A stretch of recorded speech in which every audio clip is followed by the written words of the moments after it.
Good morning students, welcome to DNT YouTube channel. BBA third year students, entrepreneurship and small business management में जो आज हम topic discuss करने जा रहे हैं that is forms of business organisation. ये यूनिट 5 में एक टॉपिक है फॉर्म्स ऑफ बिजनेस ऑर्गेनाइजेशन, जो आपने आई गेस बिजनेस स्टडीज में भी मैंने पढ़ा है या एचआर से रिलेटेड भी कई बार हम ऑर्गेनाइजेशन स्ट्रक्चर्स को डिस्कस करते हैं।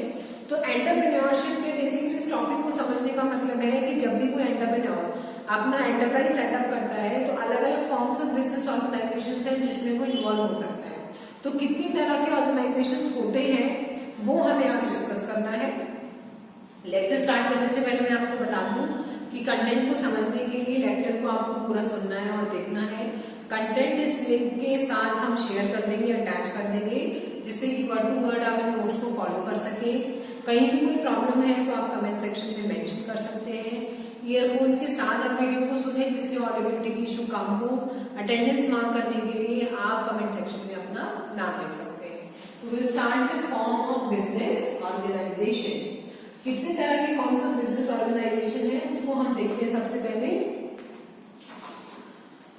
जैसे कि फॉर्म्स ऑफ बिजनेस ऑर्गेनाइजेशन में सबसे पहले होती है sole proprietorship, next is partnership जो जनरल में लिमिटेड भी होती है, जॉइंट स्टॉक कंपनी और cooperative society. Forms of business organisation is divided into 4 subheads. Sole proprietorship, single बंदा जब अपना बिजनेस स्टार्ट कर रहा है। इसके अलावा पार्टनरशिप जब 2 लोग या 2 से ज्यादा लोग, जॉइंट स्टॉक कंपनी और कोऑपरेटिव सोसाइटी। तो इनको हम वन बाय वन आज डिस्कस करेंगे। सबसे पहले हम बात करते हैं सोल प्रोप्राइटरशिप क्या होती है। Sole proprietorship is a business owned and operated by one individual. Sole का मतलब ही वन होता है, तो कोई भी ऐसा ऑपरेशन या बिजनेस जो किसी भी एक इंडिविजुअल व्यक्ति से द्वारा किया जाता है उसे सोल प्रोप्राइटरशिप कहते हैं।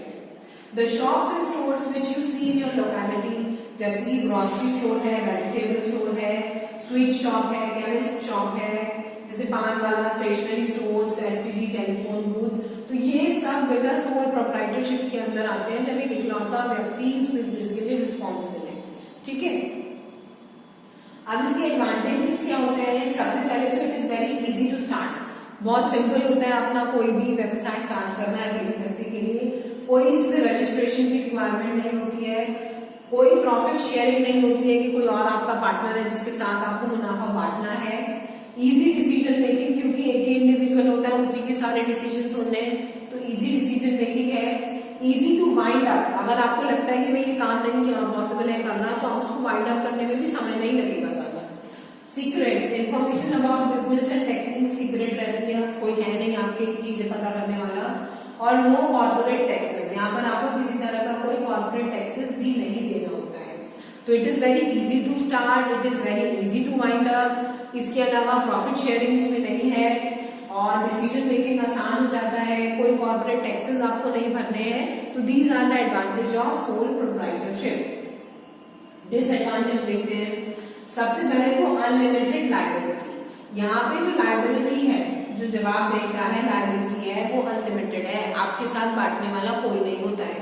अगर प्रॉफिट भी आप बांटेंगे तो लॉसेस को भी झेलने की क्षमता आपकी होनी चाहिए। ठीक है, दूसरी है एम्प्लॉय बेनिफिट, जैसे कि मेडिकल इंश्योरेंस, ये सब चीजें आपको नहीं मिलेगी। Next is rising funds. Funds को राइज करना मुश्किल हो जाता है क्योंकि अकेला पर्सन है तो कहां तक चुकाएगा। लिमिटेड लाइफ होती है, जब तक आप कर पाएंगे तब तक बिजनेस चलेगा, कहीं आप नहीं अवेलेबल है तो बिजनेस नहीं चल पाएगा। नेक्स्ट है लॉस इन एब्सेंस, जैसे मैंने बताया कि अगर आप अवेलेबल नहीं है तो फिर आपका बिजनेस ठप है। Suitability of sole proprietorship. For a business where capital requirement is small and risk involved is not heavy, this type of firm is suitable. It is also considered suitable for the production of goods which involve manual skill, जैसे handicraft है, फिल्टरी works है, jewellery है, tailoring है, hair cutting है। तो suitability का मतलब है कि कौन कौन से व्यवसाय सोल प्रोप्राइटरशिप में अच्छे हो सकते हैं और क्यों अच्छे हो सकते हैं।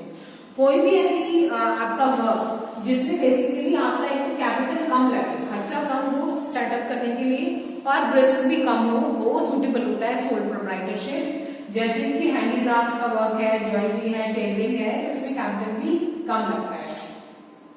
अब हम नेक्स्ट बात करते हैं, next type of is partnership. Partnership is a legal relationship formed by or more individual to carry on a business as own. Partnership एक ऐसी फॉर्म ऑफ बिजनेस होती है जो बेसिकली दो या दो से ज्यादा व्यक्तियों के बीच में स्टार्ट की जाती है एक एग्रीमेंट के जरिए to carry on the business as co-owners, ठीक है। Each member of such group is known as partner and collectively the members are known as partnership firm. हर एक व्यक्ति को पार्टनर कहा जाता है और कलेक्टिवली देखें तो पार्टनरशिप फर्म उसको नाम दिया जाता है। एक लीगल एग्रीमेंट के तहत जब दो या दो से ज्यादा लोग मिलकर किसी बिजनेस को स्टार्ट करते हैं उसे हम पार्टनरशिप फर्म कहते हैं। The firm are govern by Indian partnership act 1932 के अंदर ये सब लीगल फॉर्मेलिटीज को पूरी कराया जाता है। कैरेक्टरिस्टिक्स ऑफ पार्टनरशिप फर्म है कि नंबर ऑफ पर्सन मैक्सिमम 10 होने चाहिए in case of banking business and 20 in case of other type of business. अगर आप कोई बैंकिंग का व्यवसाय कर रहे हैं तो मैक्सिमम लिमिट 10 लोगों की है और इसके अलावा कोई बिजनेस है तो 20। Contractual relationship the agreement is written and known as partnership deed. जरूरी होता है, लीगल होता है, रिटन होता है और उनके बीच में जो रिटन एग्रीमेंट है उसको पार्टनरशिप डीड कहा जाता है। सोल प्रोप्राइटरशिप में कुछ लिखत पढ़त नहीं होगी बट पार्टनरशिप में आपको इस एग्रीमेंट को साइन करना होगा जिसे पार्टनरशिप डीड कहते हैं। कंप्लीटेंस है minor and insolvent persons are not eligible. कोई भी आपका पार्टनर अगर 18 साल से कम है या फिर इंसॉल्वेंट है जो दिवालिया घोषित है वो आपका पार्टनर नहीं बन सकता। Sharing of profit and losses in the absence of agreement they share equally. अगर पहले से तय नहीं है पार्टनरशिप डीड में अगर ये मेंशन नहीं है कोई भी नुकसान होगा आधा आधा बटेगा। अगर पहले से तय है तो जितना निर्धारित है उतना आपको देना है, ठीक है। Transfer of interest no partner can sell और transfer his interest in the firm to anyone without the consent of other. कोई भी पार्टनर अपनी मर्जी से फर्म से संबंधित किसी भी चीज को बेच या खरीद नहीं सकता है जब तक दोनों पार्टनर की सहमति ना हो। Voluntary retirement registration of partnership is not compulsory but since registration entitles the firm to several benefit it is considered desirable। Registration करना अनिवार्य नहीं है, कराना चाहे तो करा सकते हैं, नहीं कराना चाहे तो कोई जरूरत नहीं है। बट अगर आप चाहते हैं कि आपको सभी बेनिफिट्स मिले तो रजिस्ट्रेशन डिजायरेबल है, कराने वाले कराते भी हैं अगर वो पार्टनरशिप में होते हैं, ठीक है। अब हम बात करते हैं एडवांटेजेस की। इजी टू स्टार्ट है और इसके अंदर फंड्स को इकट्ठा करना आसान हो जाता है। जब दो या दो से ज्यादा व्यक्ति मिलकर किसी बिजनेस को स्टार्ट कर रहे हैं तो फंड्स उनको मिलना भी इजी हो जाता है, सोर्सेज बढ़ जाते हैं उनके लिए। मोर स्किल्ड पर्सन, यहाँ पे जो पर्सन है वो ज्यादा स्किल्ड होते हैं। लॉस की शेयरिंग होती है जो सोल प्रोप्राइटरशिप में नहीं हो पाती क्योंकि एक ही व्यक्ति है उसे ही झेलना है। नो लॉस इन एब्सेंस, अगर एक व्यक्ति नहीं है तो उसकी एब्सेंस में बाकी लोग भी बिजनेस को संभाल सकते हैं तो ये इसका फायदा होता है। अब इसका डिसएडवांटेज क्या है? अनलिमिटेड लायबिलिटी, ये तो है ही कि भाई अनलिमिटेड लायबिलिटी है। नेक्स्ट इज प्रॉफिट शेयरिंग, ये भी एक नुकसान है कि भाई लॉस बढ़ रहा है तो बट प्रॉफिट भी तो बढ़ रहा है तो वो भी एक नुकसान है कि सारा फायदा नहीं मिल सकता। कॉन्फ्लिक्ट्स आ जाते हैं, मनमुटाव रहते हैं, लिमिटेड लाइफ है।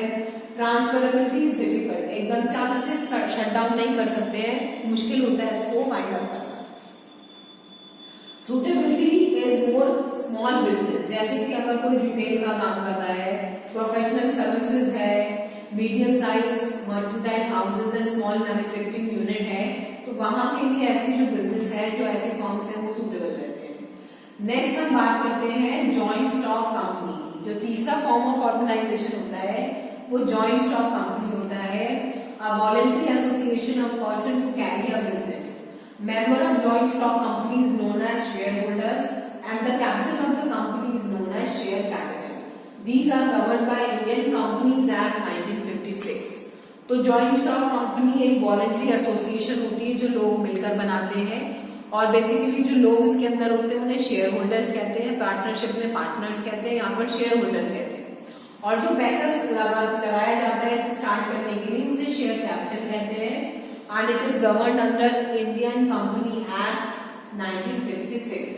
जैसे एग्जाम्पल में यहाँ पर मेंशन है Tata iron and steel company, Hindustan Lever, Reliance Industries. तो these are all joint stock companies जिसमें कुछ शेयर होल्डर्स हैं जिन्होंने शेयर कैपिटल लगाया हुआ है बिजनेस को चलाने के लिए। इसके फीचर्स क्या होते हैं कि it is an artificial person. Joint stock company की एक अपनी आइडेंटिटी होती है, it is an artificial person.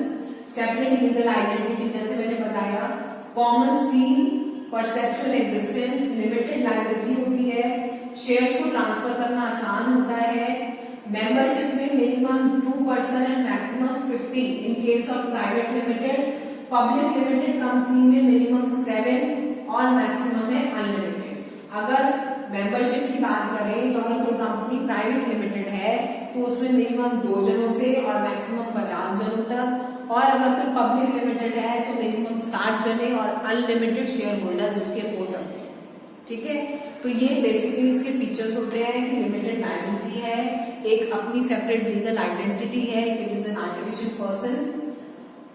इसके एडवांटेज क्या है भाई? इसके एडवांटेज है कि it is an artificial person, तो बेसिकली इसके एडवांटेज भी लिमिटेड लायबिलिटी है सबसे पहले। ऐसा नहीं है कि अनलिमिटेड लायबिलिटी है, जितना भी नुकसान है तो वो झेलना ही झेलना है, liability limited up to the mark. Continuity of existing, अगर लोग अवेलेबल नहीं है तो ये कंटिन्यू, क्योंकि आर्टिफिशियल है, लोगों से इसका संबंध नहीं है, इसकी अपनी आइडेंटिटी है तो ये चलती रहती है। बेनिफिट्स हैं, प्रोफेशनल मैनेजमेंट होता है और सोशल बेनिफिट भी मिलते हैं। इसके डिसएडवांटेज क्या है?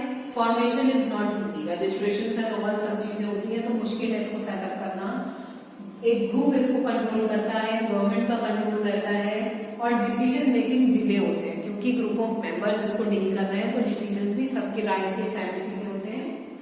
सूटेबिलिटी होती है बेसिकली जो लार्ज बिजनेस आप कर रहे हैं, जैसे बैंकिंग का बिजनेस है, इंश्योरेंस का बिजनेस है, तो ऐसी जगहों पर जॉइंट स्टॉक कंपनी ज्यादा सूटेबल है। अब जो लास्ट फॉर्म है आपका वो है कोऑपरेटिव सोसाइटी।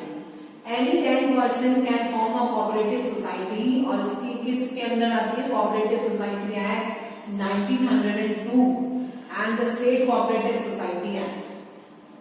कोई भी 10 लोग मिलकर जब एक फॉर्म, एक एसोसिएशन बना लेते हैं तो उसको कोऑपरेटिव सोसाइटी का नाम दिया जाता है, और वो अंडर आती है कोऑपरेटिव सोसाइटी 1912 के अंदर।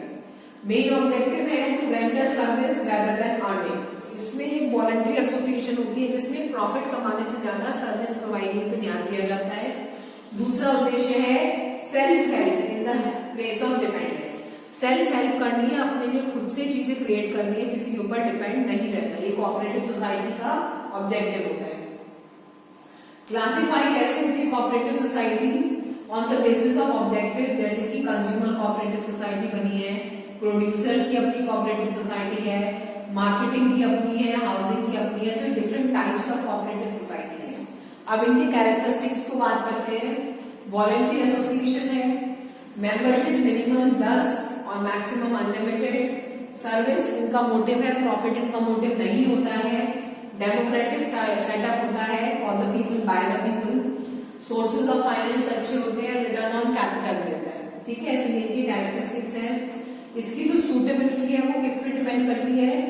Generally small and medium size operation, जैसे इफको है, Indian farmer and fertiliser cooperative, Kaira cooperative milk under the brand name Amul, तो इस तरह की सूटेबिलिटी है जहां पर छोटे या मीडियम साइज के जो बिजनेस होते हैं वहां पर कोऑपरेटिव सोसाइटी बनाना आसान हो जाता है।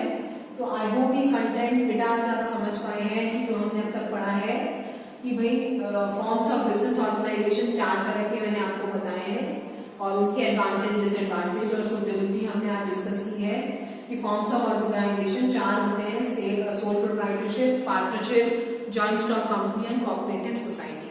तो आई होप आप इस सीरीज को समझ पाए हैं। कहीं भी कोई प्रॉब्लम है तो आप कमेंट सेक्शन पे मेंशन कर सकते हैं। Do follow the lecture content जिससे कि वर्ड टू वर्ड हम इन्हें समझ पाए। Thank you so much.